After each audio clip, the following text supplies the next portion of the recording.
with what we are seeing recently in terms of India and Pakistan.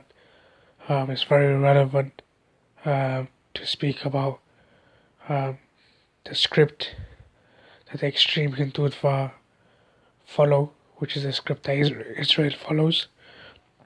And Imām Omar Suleiman has said, Kashmir has been occupied since 1947. Palestine has been occupied since 1948. Zionism and Hindutva are twin supremacist ideologies. Our freedom is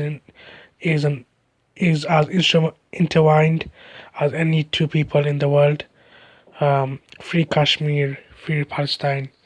And you can see um, the enemies of humanity in what's happening in Palestine. And then you've got the enemies of humanity,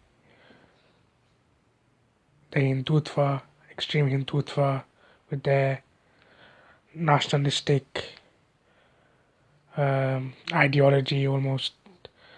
And here I use the enemies of humanity because not only do they do what they do in India, we see they're directly or indirectly involved in things in Canada with the Canadian politicians saying certain things with their type of people. The extreme ones, they're involved in Australia where they did things to their own temples and then tried to blame it on Sikhs and whatever else.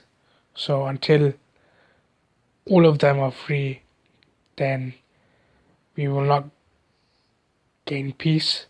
So whether it's Palestine, whether it's Kashmir, whether it's the Uyghurs, whether it's anywhere else, whether it's the Sudanese or anywhere else, we need to all be free. And this is a wake-up call.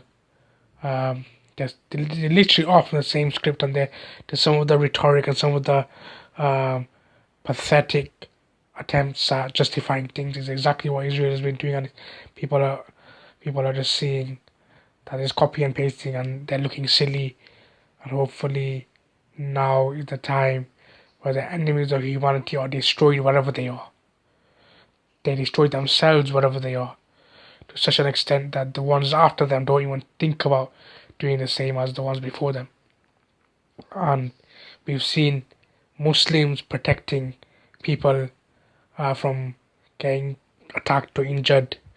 And we saw Hindus protecting Muslims and things like this. So it shows you even during these things, which people are saying is false flag attacks. I'm not saying it is. So people are saying it could be, regardless of it is not or not. Hindus protecting Muslims, Muslims protecting Hindus. Now you have Sikh community protecting the general public. They're showing you India, Hindus, Sikhs, Muslims, or anybody else, they can live together, and they have lived together perfectly fine for centuries.